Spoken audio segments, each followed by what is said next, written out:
वह अपने घर जाती है, अपने सारे कपड़े उतारकर बिस्तर पर लेट जाती है। कुछ समय बाद उसका पति वहां पर आता है। उसके कपड़े बाहर देखकर उसका पति चौंक जाता है और वह अपने पति से कहती है। वह कहती है कि मुझे आपका शरीर चाहिए, नहीं दिया तो मैं खुद ले लूंगी। तो वह उसे कहता है कि ठीक है, मैं तुम्हें अपना शरीर देता हूं। और फिर एक जगह पर एक गांव में बंसी नाम का एक किसान नया रहने आया। बंसी एक बहुत ही दरिया दिल किसान था। उसने उस गांव में अभी नई नई जमीन खरीदी थी जिस पर वह खेती करना चाहता था। बंसी के परिवार में उसकी पत्नी और उसकी एक बेटी थी। बंसी को खुदाई करते वक्त उसे खेत में से अजीबोगरीब आधे कटी एक मूर्ति का सर मिला। बंसी उसे देखकर बहुत डर गया क्योंकि वह सर बहुत डरावना था। उसने थोड़ा सोच कर देखा तो उसे लगा कि ये तो बस एक मूर्ति का सर है। हालांकि यह थोड़ा डरावना है, लेकिन कोई बात नहीं, मैं इसे अपने घर में सजावट के तौर पर रखूंगा। बंसी उस सर को वहीं पर छोड़कर खेत के काम में लग जाता है।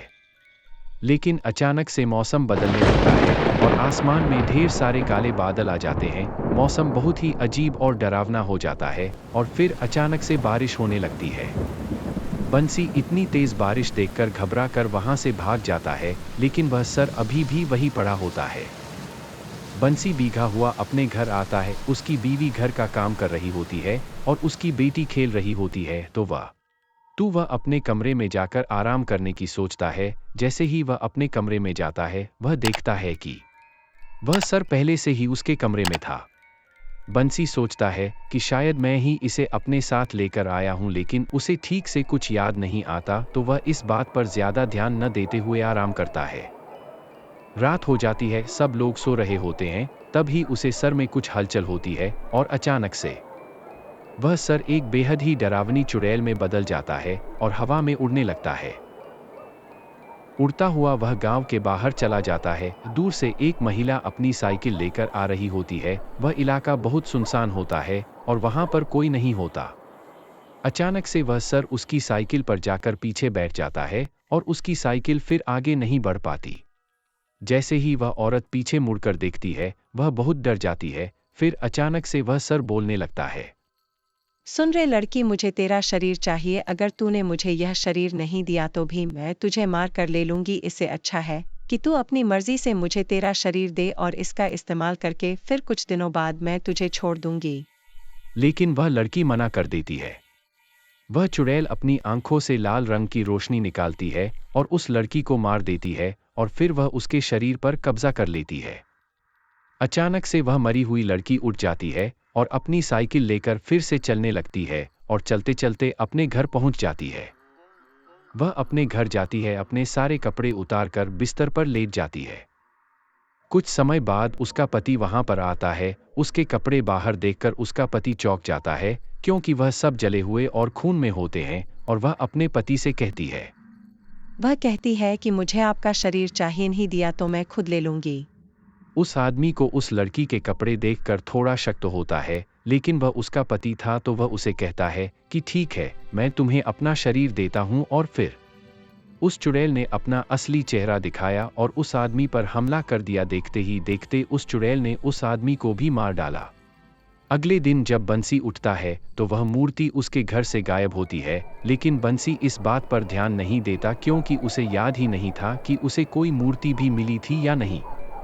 वह फिर से अपने खेत में काम करने आ जाता है। वह अपने खेत में फिर से खुदाई करने लग जाता है। तभी उसके पड़ोसी खेत का एक आदमी उसके खेत में आता है और उससे कहता है कि अरे बंसी भैया, क्या आपको पता है मेरे पास में जिसका खेत था, कल रात उसकी और उसकी पत्नी की किसी ने जान ले ली। सुना है किसी सर कटी मूर्ति ने उसकी और उसके पत्नी की जान ले ली। पता नहीं आजकल गांव में क्या हो रहा है, आप थोड़ा बच के रहिएगा।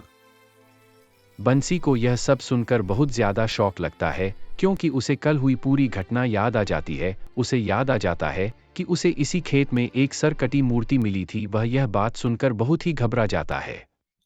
बंसी घबराता हुआ तुरंत अपने घर की ओर जाता है। बंसी देखता है कि वह मूर्ति तो वहीं पर है। बंसी सोच में पड़ जाता है कि कहीं यह वही मूर्ति तो नहीं, लेकिन उसे नहीं लगता कि यह वह मूर्ति हो सकती है क्योंकि यह उसे अभी तो मिली थी और वह किसी की हत्या भी नहीं कर सकती थी क्योंकि वह एक मूर्ति थी। इसलिए बंसी इस बात को जाने देता है।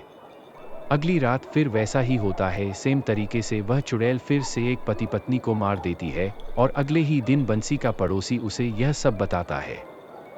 लेकिन इस बार बंसी को पूरा यकीन हो जाता है कि कहीं ना कहीं यह सब उसी मूर्ति के कारण हो रहा है, तो बंसी सोचता है कि आज रात में वह जागेगा और देखेगा कि क्या हो रहा है। बंसी उस रात अपने बिस्तर पर लेटा हुआ होता है, लेटा लेटा उसे काफी समय हो जाता है। फिर अचानक से वह मूर्ति कहीं गायब हो जाती है। बंसी को इस बात का पता थोड़ी देर बाद चलता है। बंसी उस मूर्ति को पहले अपने घर में देखता है, उसे वहां नहीं मिलती। फिर वह गांव के बाहर चला जाता है देखने की वह मूर्ति आखिर गई कहां। चलते चलते बंसी अपने खेत की ओर पहुंच जाता है। वह अपने खेत में देखता है कि वह चुड़ैल अचानक से उसके सामने आ जाती है। उसे देखकर बंसी बहुत डर जाता है। फिर वह चुड़ैल बंसी से कहती है कि आओ बंसी, यह तुम्हारा ही खेत है, अब तुम मेरी बात सुनो, तुम मेरी मदद करो और मैं तुम्हें इतना अमीर बना दूंगी कि तुम जो चाहे वह ले सकते हो। बस इसके बदले तुम्हें मेरी मदद करनी होगी, तुम्हें मेरे लिए लोगों का शरीर लाना होगा। बंसी कहता है कि मैं तुम्हारी मदद क्यों करूं, पता नहीं तुम क्या चीज हो और क्या पता तुम झूठ बोल रही हो या सच। बंसी को ऐसा कहते ही वह चुड़ैल बंसी के सामने ढेर सारा सोना चांदी लाकर रख देती है। बंसी यह सब देखकर चौंक जाता है, इतना सोना उसने पहली बार देखा था। बंसी उससे पूछता है कि आखिर तुम्हें क्यों लोगों के शरीर चाहिए और आखिर क्यों तुम ऐसी हो गई। वह चुड़ैल उसे बताती है कि कई सालों पहले जब राजा महाराजाओं का जमाना हुआ करता था, तब मैंने एक राजा की हत्या करने की कोशिश की, उसी का दंड मुझे मिला। मुझे जिंदा एक मूर्ति में बदल दिया गया, लेकिन वक्त के साथ साथ लोगों ने मेरा सर उस मूर्ति से अलग कर दिया और मेरा शरीर कहीं और ले गए। तभी से मैं किसी का इंतजार कर रही थी जो मुझे आजाद करे और मेरा शरीर ढूंढने में मेरी मदद करे। क्योंकि बंसी एक समझदार आदमी था तो वह तुरंत समझ जाता है कि इस चुड़ैल की वजह से ही पूरे गांव में कुछ ना कुछ हो रहा है। अब मुझे इसे रोकने के लिए कुछ करना होगा। तो बंसी उस चुड़ैल को हाँ कर देता है। अगले दिन बंसी शहर के एक मूर्तिकार के पास जाता है और उससे कहता है, सुनिए, क्या आप एक मूर्तिकार हैं? अगर है तो मुझे एक मूर्ति बनवानी है, एक बेहद खूबसूरत मूर्ति। उसके लिए आपको मेरे साथ चलना होगा ताकि मैं आपको ठीक से बता सकूं कि मुझे मूर्ति किस तरह चाहिए। बंसी उस मूर्तिकार को अपने घर लेकर जाता है। पास ही में वह सर भी पड़ा होता है और बंसी उसे मूर्तिकार को बताने लगता है कि उसे किस तरह की मूर्ति चाहिए। बंसी कहता है, मुझे एक ऐसी मूर्ति चाहिए जो दिखने में बहुत खूबसूरत हो और लोग उसे देखे तो कहे कि क्या मूर्ति है। बस एक चीज की, उसे मूर्ति का सर नहीं होना चाहिए। यह बात सुनकर वह मूर्तिकार सोच में पड़ गया। मूर्तिकार ने कहा कि ठीक है, जैसी आपको चाहिए मैं वैसी मूर्ति बना दूंगा। कई दिन बीत गए, गांव में कुछ भी नहीं हुआ। एक दिन उस मूर्तिकार ने बंसी को मूर्ति लाकर दिखाई। बंसी ने कहा कि ठीक है, लेकिन मैं आपको कुछ दिनों बाद बताऊंगा कि मुझे यह मूर्ति कैसी लगी। फिर उसे चुड़ैल सर ने अपना सर उसे मूर्ति पर रखा और वह उससे जुड़ गई। उस मूर्ति ने कहा, अरे बेवकूफ किसान, तूने मुझे एक शरीर देकर बहुत बड़ी गलती कर दी। अब मैं इस गांव को तो नहीं छोड़ूंगी, क्योंकि मुझे बस एक शरीर ही चाहिए था जिससे मैं अपनी शक्तियां पूरी कर सकूं और इस गांव को तबाह कर सकूं। इतना कहकर वह चुड़ैल वहां से गायब हो गई। यह सब देखकर बंसी हंसने लगा और कहने लगा कि मुझे पता था ऐसा ही कुछ होगा। वह अपने खेत में गया और उसने देखा कि वह चुड़ैल वहां पर कैद है। हंसना बंद कर किसान, यह तूने क्या किया? आखिर में अपने आप तेरे खेत में कैसे आ गई और इन रस्सियों में कैसे जकड़ गई? अरे चुड़ैल, मुझे पता था कि तुम ऐसा ही कुछ करोगी, इसीलिए मैंने एक तांत्रिक से बात करके तुम्हारे लिए एक ऐसा शरीर बनवाया जिसमें तुम्हारा कोई काबू नहीं रहेगा।